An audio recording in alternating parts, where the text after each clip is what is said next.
Benih Rahasia Sang Pewaris episode 43. Kenzo menyipitkan matanya dan segera mengikutinya keluar gedung, takut kalau Shira akan melakukan sesuatu yang tidak terpikirkan karena dia tidak waras. Memang, Shira tidak sepenuhnya menjadi dirinya sendiri. Dia mendongak untuk melihat lampu hijau untuk pejalan kaki di seberangnya. Tetapi saat dia melangkah ke tempat penyeberangan pejalan kaki, lampu itu langsung berubah menjadi merah. Untungnya, sebuah lengan yang kuat mencengkeramnya dan menariknya kembali ke sisi jalan. Suara frustrasi dan marah terdengar di samping telinganya saat Kenzo berteriak, "Apa kau mencoba mati?"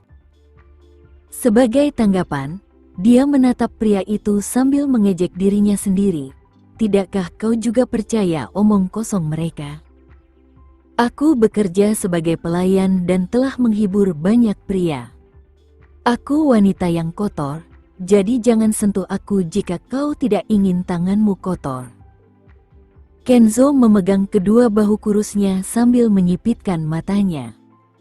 Meskipun dia tahu bahwa Shira hanya mengatakan itu karena marah, dia sangat kesal setelah mendengar kata-kata itu. Dia kemudian memarahi, "Kamu tidak boleh menyerah pada dirimu sendiri." Tiba-tiba, Shira memuntahkan omong kosong di depannya. Matanya yang jernih dan bulat melebar saat dia berkata dengan serius, "Aku kotor. Pria lain telah menyentuhku, jadi silakan saja menghakimiku sesuka hatimu. Aku."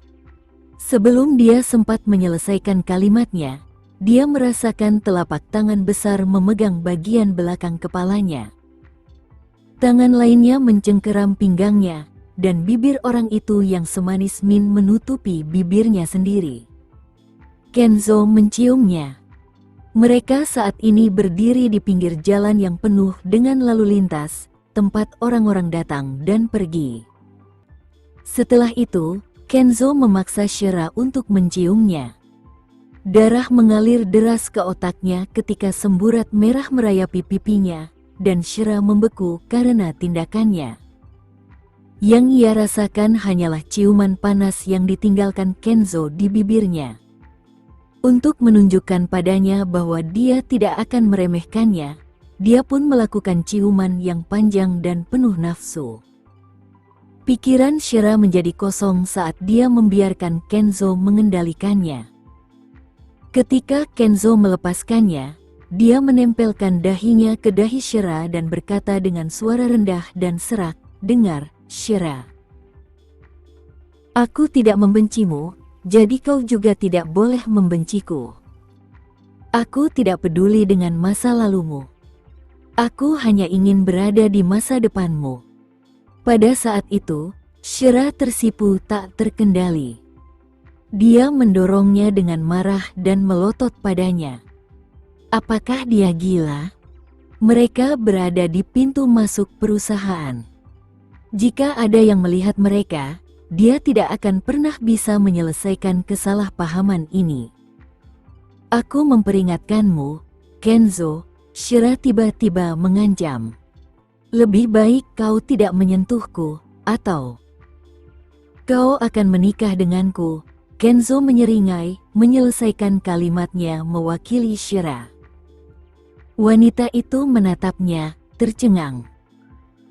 Dia tidak dapat memikirkan kata-kata untuk membantahnya untuk sementara waktu, jadi dia berbalik dan menuju jalan komersial lainnya.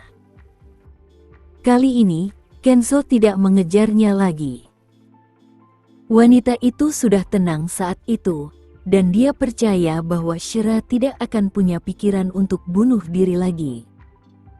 Bagaimanapun, dia terlalu peduli padanya untuk melakukan itu. Di sisi lain, Shira duduk di sebuah kafe dengan wajah memerah.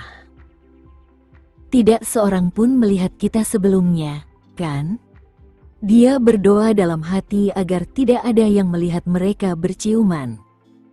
Kalau tidak, dia tidak akan bisa bekerja di kantor lagi. Kenzo selalu memanfaatkannya dalam situasi apapun, dan dia merasa dirugikan karenanya. Saat cangkir kopi dinginnya disajikan, Shira menyesapnya sedikit. Saat ini mereka sedang memasuki akhir musim gugur di bulan November, jadi secangkir kopi dingin sudah cukup untuk menenangkan sarafnya. Ledakan amarahnya yang tiba-tiba tadi disebabkan oleh akumulasi kebencian yang dimilikinya terhadap Livy sejak dia masih kecil, dan dia tidak dapat menahannya lagi. Sekarang setelah dipikir-pikir, dia tidak perlu marah lagi. Toh, dia hanya menyakiti dirinya sendiri. Ponselnya berdering, memberitahu Shira tentang panggilan dari ayahnya. Dia tidak pernah menyangka akan menyakiti Livy dengan map yang dilemparkannya. "Hai, ayah." Shira mengangkat teleponnya. "Apa yang terjadi padamu dan Livy, Shira? Apa kalian berdua bertengkar?" tanya Adam dengan nada menuduh.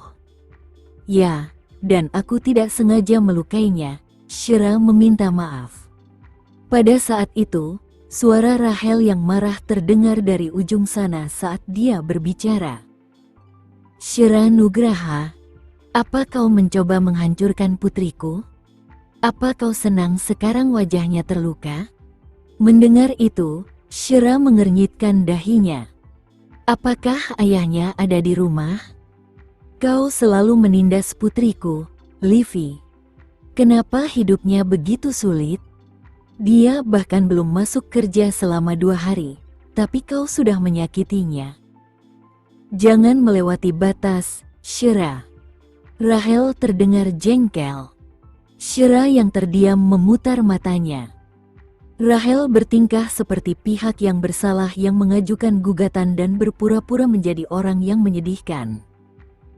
"Sebaiknya kamu tanya dulu ke putrimu bagaimana dia memfitnahku di tempat kerja," balas Shira tanpa menyerah. "Bukankah kamu tidak tahu sifat Livy? Dia orangnya terus terang dan kadang suka usil. Itu tidak memberimu hak untuk memecatnya dari pekerjaannya dan menyakitinya. Kalau goresan itu meninggalkan bekas di wajahnya, aku tidak akan pernah memaafkanmu," kata Rahel sambil mendengus, tidak lupa membenarkan tindakan putrinya. "Baiklah, sudah cukup." Pertengkaran mereka tidak seserius itu, Adam meyakinkan Rahel saat wanita itu terisak-isak. "Jika tidak ada yang lain, aku akan menutup telepon. Selamat tinggal, ayah." Shira sudah muak dengan Rahel. Dia berpura-pura bersikap menyedihkan di depan ayahnya, dan dia ingin Shira tahu tempatnya di hati Adam. Kembali ke kantor, Kenzo menekan gosip tentang Shira dan memecat 3 karyawan. Hanya dalam 1 hari, dia telah memecat saudara tiri Shira serta 2 staf perempuan lainnya. Tindakannya membuat staf lainnya panik, dan tidak ada yang berani berbicara buruk tentang Shira lagi. Ketika wanita itu kembali ke kantor, tak seorang pun berani mengucapkan sepatah kata pun di depannya, tetapi mata yang penasaran masih tertuju padanya di belakang Shira. Melihat bagaimana Presiden Wiharja membelanya, apakah dia benar-benar menjalin hubungan dengannya? Setelah kejadian hari ini, rumor itu tampaknya menjadi kenyataan. Betapa menyenangkannya tidur dengan Presiden Wiharja. Itulah suara hati sebagian besar staf perempuan. "Aku sangat iri karena Kenzo Wiharja bisa memiliki Shira Nugraha." Sementara itu, ini adalah suara hati sebagian besar staf pria. Shira duduk di kantornya dengan sakit kepala, dan semua inspirasinya telah sirna saat itu. Terlebih lagi, pikirannya dipenuhi dengan ciuman yang terjadi di jalan tadi. Apakah Kenzo hanya membalas kebaikannya, atau dia benar-benar menyukainya? Kembali di Nugraha Residence, Livy menatap wajahnya yang bengkak di cermin sambil menggertakkan giginya karena marah. Shira hanya ingin merusak wajahnya. Jika bukan karena keberuntungannya, Livy mungkin akan mengalami luka besar di wajahnya. "Aku tidak akan membiarkanmu begitu saja, Shira." Aku akan membuatmu membayar 2 kali lipat atas penghinaan hari ini, desis Livy. Begitu selesai memarahi Shira, dia mengangkat teleponnya dan menghubungi nomor Nindya. Halo, Livy. Nindya tetap ramah seperti biasanya. Kau tahu apa yang kualami hari ini, Nindya? Wajahku hampir hancur karena Shira. Nindya sangat terkejut saat mendengarnya. Dia buru-buru bertanya, apa yang terjadi di antara kalian berdua? Jangan bahas itu. Livy berkata untuk tidak membahasnya, tetapi dia melanjutkan dengan menjelaskan seluruh kejadian itu. Namun, dia tidak menyebutkan bahwa dia bekerja di Amor hanya karena Kenzo. Sebaliknya, dia hanya mengatakan bahwa dia butuh pekerjaan. Apa? Kau pergi ke Amor untuk bekerja selama 2 hari? Nindya terkejut, tetapi dia bahkan lebih lega karena dia tidak pergi ke Amor selama 2 hari terakhir. Aku hanya ingin mendapatkan sedikit pengalaman di sana, tetapi aku tidak menyangka Shira akan memperlakukanku seperti orang yang tidak enak dipandang. Dia tidak hanya merusak wajahku, dia bahkan mengambil kesempatan untuk memecatku, kata Livy sambil mendengus kesal. Pada saat yang sama, Livy tersenyum bangga sambil berkata, tentu saja, aku tidak membiarkan dia memiliki semuanya. Aku memberitahu seluruh perusahaan bahwa dia bekerja sebagai pelayan dan menghibur pelanggan di sebuah klub, dan dia bahkan pernah bercinta dengan seorang tuan rumah 5 tahun yang lalu. Seluruh perusahaan memperlakukannya seperti lelucon sekarang. Namun, Nindya ingin sekali mendengarnya, jadi dia bertanya dengan ragu, apakah kamu ingat seperti apa rupa pria 5 tahun lalu? Bagaimana dengan namanya? Bukankah kamu yang mengaturnya? Bagaimana aku tahu? Lagi pula, seharusnya kamu memilihkan orang yang jelek untuknya sejak awal. Dengan begitu, dia akan sangat jijik. Kenapa kamu malah memberinya yang tampan? Sungguh pemborosan uang. Livy berpesta seperti binatang buas malam itu, dan itu adalah ide Nindya selama ini. Dia hanya menonton kesenangan. Nindya menghela napas lega setelah mendengar itu. Dia mengira surga telah menolong Shira pada malam yang menentukan itu 5 tahun lalu. Dia berasumsi bahwa pria yang asli itu telah melarikan diri dengan uang 5 juta yang diterimanya dari Nindya ketika dia melihat pria lain di kamar pribadi. Mengenai mengapa Kenzo muncul di kamar pribadi yang dipesannya, dia menduga Kenzo mungkin mabuk dan memasuki kamar yang salah. Sungguh menyebalkan. Shira tidur dengan Kenzo dan bahkan melahirkan putranya. Nindya sangat berharap bahwa dia berada di posisi Shira malam itu. Nindya, apa saja yang telah kau lakukan akhir-akhir ini? Kita sudah lama tidak pergi berbelanja, keluh Livy. Saat wajahmu sembuh, aku akan mentraktirmu makanan enak. Nindya harus menjaga hubungannya dengan Livy. Siapa tahu dia mungkin berguna bagi Nindya suatu hari nanti? Baiklah. Aku akan menunggu teleponmu. Livy adalah orang yang berpikiran sederhana. Karena dia dilindungi oleh ibunya, dia bukanlah wanita yang suka merencanakan. Namun, seperti ibunya, dia juga bukan orang yang baik. Nindya, yang sedang berada di rumah mewahnya, meletakkan ponselnya. Saat itu, pikirannya sudah penuh dengan rencana. Seberapa besar Kenzo akan membenci Shira setelah mengetahui bahwa dia pernah bekerja sebagai seorang pelayan? Dia tidak dapat menahan diri untuk menelepon Marsha dengan harapan mengetahui seberapa besar Shira akan dihakimi, tetapi dia tidak menyangka akan mendengar bahwa Kenzo memecat 3 karyawan karena wanita itu. Tiba-tiba, dia hampir tersedak amarahnya. Apa? Kenzo memecat Livy saat itu juga? Nindya tidak percaya bahwa Livi bertemu Kenzo tanpa menceritakannya padanya. Benar sekali. Dua staf usil yang suka bergosip tentang Shira juga dipecat di hari yang sama. Sebaiknya kamu berhati-hati, Nona Nindya. Shira adalah wanita yang licik. Dia berhasil memikat Presiden Wiharja dengan taktiknya. Meskipun Nindya tahu bahwa Marsha peduli padanya dengan tulus, kata-katanya terdengar sangat kasar bagi Nindya. Presiden Wiharja baru saja meninggalkan tempatku tadi malam. Aku satu-satunya wanita yang tidur dengannya setiap malam, jadi jangan khawatir. Nindya tidak bisa menahan diri untuk tidak berbohong dan menciptakan kesan palsu bahwa dia dan Kenzo sangat saling mencintai. Untungnya, Marsha percaya pada setiap kata yang diucapkannya. Marsha mengira bahwa Nindya adalah pacar Kenzo yang sebenarnya, sedangkan Shira hanyalah seorang wanita simpanan yang tidak tahu malu. Setelah menutup telepon, Nindya sangat marah hingga melempar bantalnya. Shira Nugraha, kenapa kau masih menghantuiku? Kenapa kau harus selalu berada di dekat Kenzo? Aku pasti akan menghancurkan reputasimu dan membuat hidupmu sengsara. Sementara itu, di kantor Wiharja Group, Kenzo kembali untuk menyelesaikan beberapa pekerjaan. Saat dia duduk di depan mejanya, ada setumpuk dokumen yang menunggu untuk ditandatangani.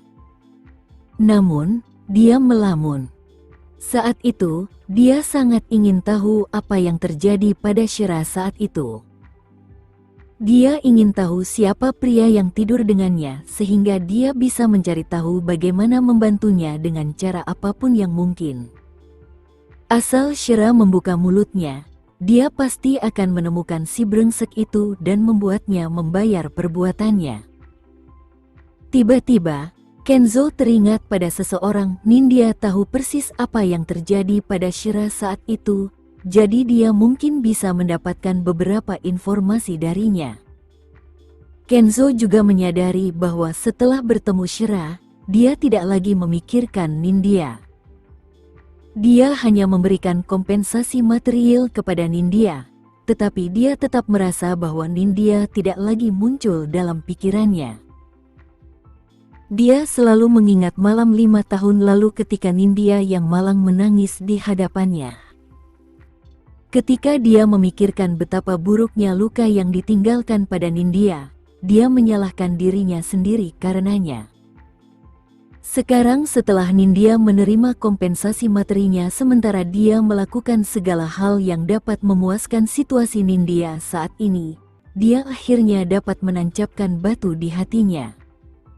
Dengan itu, Kenzo menelepon Nindya.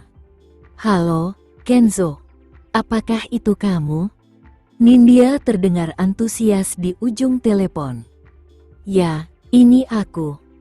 Apakah kamu ada waktu malam ini? Aku akan mentraktirmu makan." "Tentu. Aku sedang senggang. Haruskah aku datang dan menemuimu? Aku akan meneleponmu nanti." "Baiklah. Aku sangat merindukanmu, Kenzo."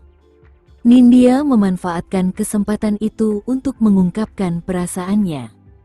"Baiklah, sampai jumpa malam ini." Setelah itu, Kenzo menutup telepon. Dia menyadari kekaguman Nindya padanya, tetapi dia tidak bisa menerima perasaannya. Yang dia rasakan terhadap Nindya hanyalah rasa bersalah, dan tidak ada yang lebih. Kemudian, Kenzo menelepon Shira. Butuh beberapa saat baginya untuk mengangkat telepon. "Halo, ada yang perlu aku bantu?" Suara Shira terdengar dingin. Meskipun dia tahu Kenzo meneleponnya, suaranya tetap terdengar seperti suara pebisnis. Sementara itu, pria itu mengernyitkan alisnya yang tajam setelah mendengar jawabannya. Memang, Shira tahu bagaimana memanfaatkan setiap kesempatan untuk memprovokasinya dengan kata-katanya. "Aku ada acara malam ini, jadi aku tidak akan makan di tempatmu," ucap Kenzo dengan suara rendah. Kali ini, Shira terdengar sedikit lebih gembira. Baiklah, tentu saja. Tidak bisakah kamu berbicara padaku dengan cara yang lebih ramah? Tanya Kenzo dengan frustrasi. Tidakkah kamu tahu bahwa menghormati orang lain terlebih dahulu adalah hal yang wajar agar mereka menghormatimu? Shira mengejek. Lagi pula, seseorang yang mencium dan memanfaatkannya dengan paksa tidak layak mendapatkan rasa hormatnya. Setelah terdiam beberapa detik, Kenzo menjawab, "Baiklah, aku akan mengingatnya." Shira menutup telepon setelah itu, meninggalkan Kenzo tercengang. Dirinya selalu menjadi orang pertama yang mengakhiri panggilan mereka, jadi dia tidak menyangka Shira akan menutup telepon terlebih dahulu. Pada pukul 14, Nindya memesan seluruh tim penata rias dan penata gaya profesional untuk menyiapkan makan malamnya. Meskipun itu hanya makan malam bersama Kenzo, dia harus memastikan penampilannya rapi. Dia ingin mengenakan riasan tercantik dan gaun tercantik, dan setiap detail harus dibuat dengan sangat sempurna. Tidak hanya itu, Nindya ingin membanggakannya di depan Shira dan memberitahu dia bahwa dia sedang makan malam bersama Kenzo. Karena tidak banyak kesempatan bagi Nindya untuk pamer, dia ingin memanfaatkan kesempatan ini. Sekitar pukul 16, Nindya tiba di Amor. Dia sengaja pergi ke kantor Shira, menarik perhatian seluruh staf lainnya. Ya ampun, bukankah dia pacar Presiden Wiharja yang sebenarnya? Apakah dia di sini untuk Shira? Apakah ini pertemuan antara dua rival cinta? Apakah mereka akan memulai pertengkaran? Tepat saat Shira mengemasi tasnya dan hendak menjemput putranya, Vina tiba-tiba menyerbu masuk dan tergagap. "Shira, pacar Presiden Wiharja ada di sini." Shira mendongak dan mendapati Nindya berjalan di belakang Vina dengan wajah dingin. Tepat saat itu, Nindya melotot ke arah asisten itu dan memamerkan statusnya. "Keluar," katanya sambil mendengus. Vina menjulurkan lidahnya sebagai tanggapan dan pergi. Sementara itu, Shira mencibir dirinya sendiri saat melihat interaksi mereka berlangsung. Shira berpikir siapa Nindya sampai bisa memerintah asistennya. Harap ingat siapa dirimu, Nindya. Ini Amor, dan karyawan di sini bukanlah pembantu yang bisa kau perintah sesuka hati, Shira memperingatkan dengan alis berkerut. Namun, Nindya hanya mengabaikannya sambil duduk di sofa dan menyilangkan kakinya. "Shira, mengapa kamu memukul Livy? Ini urusanku dan keluargaku. Kau tidak punya andil dalam hal ini." Shira menatapnya dengan dingin. "Apa maksudmu aku tidak terlibat dalam hal ini? Livy adalah sahabatku, dan sudah sepantasnya aku membelanya. Hanya karena ibumu menyelamatkan Kenzo, jangan berasumsi bahwa kau bisa menggunakan utang ini untuk bertindak tidak terkendali, Shira. Kau telah mengorbankan nyawa ibumu yang murah untuk mati demi Kenzo." Nindya menyerang tanpa ampun. Pupil mata Shira bergetar karena marah, karena Nindya telah melewati batas. Siapapun boleh menjelek-jelekkannya, tetapi tidak seorang pun boleh melakukan itu kepada orang-orang yang dicintainya. Lebih baik kau tutup mulutmu, Nindya. Kalau tidak, aku akan mengulitimu hidup-hidup. Shira langsung berdiri, sangat marah. Sayang sekali Nindya benar-benar membuat Shira marah. Lagi pula, dia tahu bahwa ibunya adalah pantangan Shira. Beberapa orang memang ditakdirkan untuk hidup singkat, dan ibumu adalah salah satunya. Nindya benar-benar menggali hatinya. Dengan itu, Shira keluar dari balik mejanya. Terkadang, tangan lebih berguna daripada kata-kata. "Keluar." Keluar sana! Shira berteriak sambil melemparkan cangkir di mejanya ke arah Nindya yang langsung menghindar. Beraninya kau melempariku dengan benda-benda, Shira! Teriak Nindya, jelas-jelas kesal dengan ini. Jika kau tinggal sedetik lebih lama, aku bahkan akan membunuhmu, kata Shira sambil menggeram. Namun, Nindya berkata dengan cepat, jika kau berani membunuhku, siapa yang akan menjaga anakmu? Ayahnya yang seperti gigolo?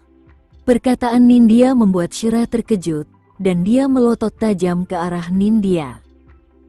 Dia begitu marah hingga tersedak kata-katanya sendiri. Di sisi lain, Nindya mencibir seolah-olah dia tiba-tiba memiliki pengaruh atas Shira.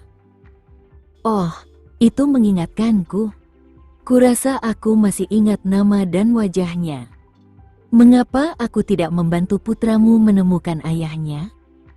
Pria itu seharusnya tahu bahwa dia memiliki seorang putra setelah malam itu. Tidakkah kau pikir begitu? Perkataan Nindya bagaikan pusaran air yang menyedot habis seluruh tenaga Shira dalam sedetik. Aku menantangmu, Nindya. Shira menatap wanita itu sambil menggertakkan giginya. Apa? Apa kau takut sekarang, Shira? Apa kau takut bayi laki-lakimu akan diambil darimu? Kalau begitu, sebaiknya kau tidak bersikap seperti itu padaku.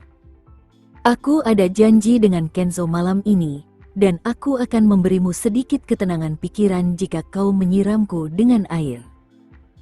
Shira tiba-tiba merasakan sakit di hatinya. Dia lalu menatap Nindya yang sudah berdandan.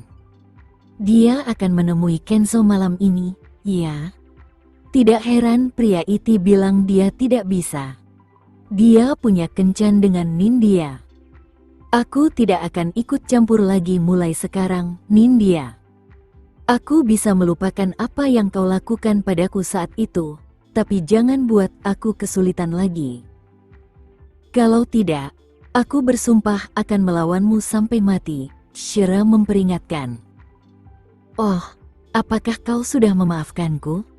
Sebaiknya kau juga berterima kasih padaku. Bagaimana mungkin kau akan punya anak jika bukan karena aku? Tingkah Nindya yang tak tahu malu membuat Shira memejamkan mata dan menahan keinginannya untuk membunuh wanita ini. Sesaat kemudian, dia menatap Nindya dengan dingin. Berhentilah menggangguku, atau aku tidak akan bersikap baik lagi. Nindya tiba-tiba menjadi dingin juga. Baiklah. Selama kau meninggalkan Kenzo, aku berjanji tidak akan meminta gigolo itu untuk datang kepadamu. Namun, jika kau terus mengganggu Kenzo, aku akan memastikan anakmu bertemu dengan ayahnya yang gigolo. Saat itu tiba, sebaiknya kau berdoa agar dia tidak membawa pergi anakmu. Aku akan segera menelepon polisi jika dia berani menunjukkan dirinya. Apa kau lupa bahwa kau juga bertanggung jawab atas apa yang terjadi saat itu? Shira juga tidak akan menyerah dalam perkelahian, dan dia tidak ingin Nindya menganggapnya sebagai sasaran empuk. Lagi pula, orang-orang seperti Nindya hanya akan terus menindas apabila mereka tahu korbannya adalah orang lemah. Ancaman Shira berhasil, karena Nindya mulai panik. Lagi pula, dia hanya mengintimidasi Shira, dan tidak ada gigolo sama sekali. Ayah kandung anaknya adalah Kenzo. Baiklah, ini kesepakatan. Kau menjauhlah dari Kenzo, dan aku tidak akan memberitahu siapapun apa yang terjadi saat itu. Kalau tidak, anakmu akan tahu bagaimana dia berakhir. Bahkan jika kau menelepon polisi dan menangkap si gigolo itu, dia tetap ayah anakmu, dan dia akan memiliki ayah gigolo yang bahkan pernah mendekam di penjara. Haha, Nindya tidak bisa menahan tawanya saat berbicara. Benar-benar lelucon. Keluarlah dari sini. Shira berteriak. Baiklah. Lagi pula, ini sudah hampir waktunya untuk kencanku dengan Kenzo. Sebaiknya kau tidak mengganggu kami malam ini, dan aku tantang kau untuk merusak malam kami dengan pekerjaan. Kami akan sangat sibuk sepanjang malam. Aku yakin kau tahu seberapa hebat stamina Kenzo. Nindya sengaja berbohong untuk membuat Shira jijik, dan dia berhasil. Setelah itu, dia keluar dengan wajah puas. Di dalam kantor, Shira terkulai lemas di kursinya. Tubuhnya gemetar tak terkendali karena berbagai macam emosi berkecamuk dalam dirinya, dan dia merasa sangat tidak enak. Nindya tahu yang terbaik untuknya, dan wanita itu tahu persis di mana harus menyerang. Siapapun, ibu dan putranya adalah orang-orang yang paling dicintainya. Kenzo, di sisi lain, bukanlah seseorang baginya, namun itu tetap saja menimbulkan luka.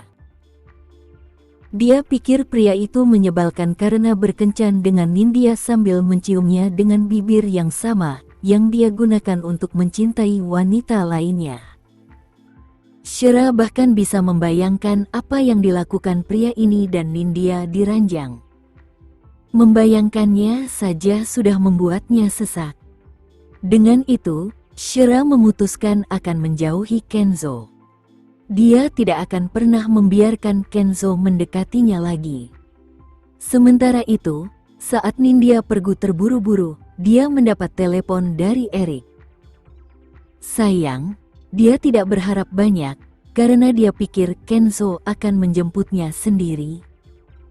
Setelah membawa Nindya, Erik meliriknya sekilas, tidak berani menatap matanya secara langsung.